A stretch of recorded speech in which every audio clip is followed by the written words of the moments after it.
ಅಪ್ರಾಪ್ತೆ ಮೂಲಕ ಆಕೆಯ ಅಕ್ಕನಿಗೆ ಪ್ರೀತಿಯ ಬಲೆ, ಸೆಕ್ಸುವಲ್ ಹರಾಸ್ಮೆಂಟ್ ಮಾಡಿ ಯುವತಿಯಿಂದ ಬರೋಬ್ಬರಿ 75 ಲಕ್ಷ ಹಣ ಪೀಕಿ ಈಗ ಲಾಕ್.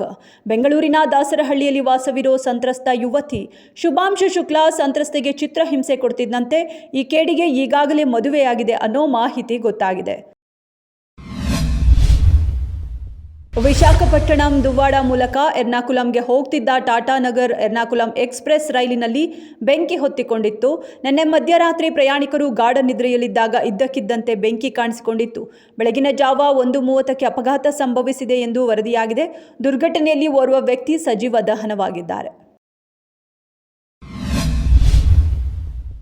ಬೀದರ್ನ ಬಸವಕಲ್ಯಾಣ ಕ್ಷೇತ್ರದ ಬಿಜೆಪಿ ಶಾಸಕ ಶರಣು ಸಲಗರ್ ವಿರುದ್ಧ ಎಫ್ಐಆರ್.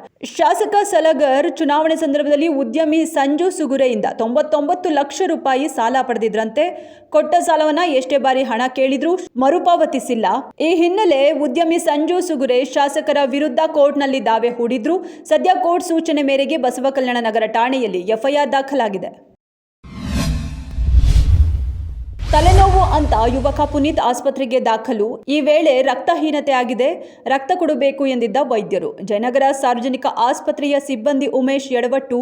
ಆಸ್ಪತ್ರೆ ಸಿಬ್ಬಂದಿಯ ಈ ಎಡವಟ್ಟಿಗೆ ಪಾಪ ವ್ಯಕ್ತಿಯೋರ್ವ ಐಸಿಯುನಲ್ಲಿ ಸಾವು ಬದುಕಿನ ಮಧ್ಯೆ ಹೋರಾಡುವಂತಾಗಿದೆ. ಮೃತ ಗಾನವಿ ಸೇರಿ 8 ಜನರ ವಿರುದ್ಧ ದಾಖಲಾಯಿತು ದೂರು. ಸೂರಜ್ ಮನೆಯವರೇ ಖರ್ಚು ಮಾಡಿ ಇಬ್ಬರಿಗೆ ಮದುವೆ ಮಾಡಿಸಿದ್ರಂತೆ. ಗಾನವಿ ವಿರುದ್ಧವೇ ಸಾಲು ಸಾಲು ಆರೋಪ. ಗಾನವಿ ಶ್ರೀಹರ್ಷ ಅನ್ನೋ ವ್ಯಕ್ತಿನ ಪ್ರೀತಿಸ್ತಿದ್ಲಂತೆ. ಈ ವಿಚಾರವನ್ನ ಸೂರಜ್ ಬಳಿಯೂ ಹೇಳಿದ್ಲಂತೆ. ಒಟ್ಟಾರೆ 2 ಜೀವಗಳು ಇಲ್ಲಿ ಬಲಿಯಾಗಿ ಹೋಗಿವೆ. ಸೂರಜ್ ತಾಯಿ ಕಂಡೀಷನ್ಸ್ ಕೂಡ ಕ್ರಿಟಿಕಲ್ ಆಗಿದೆ.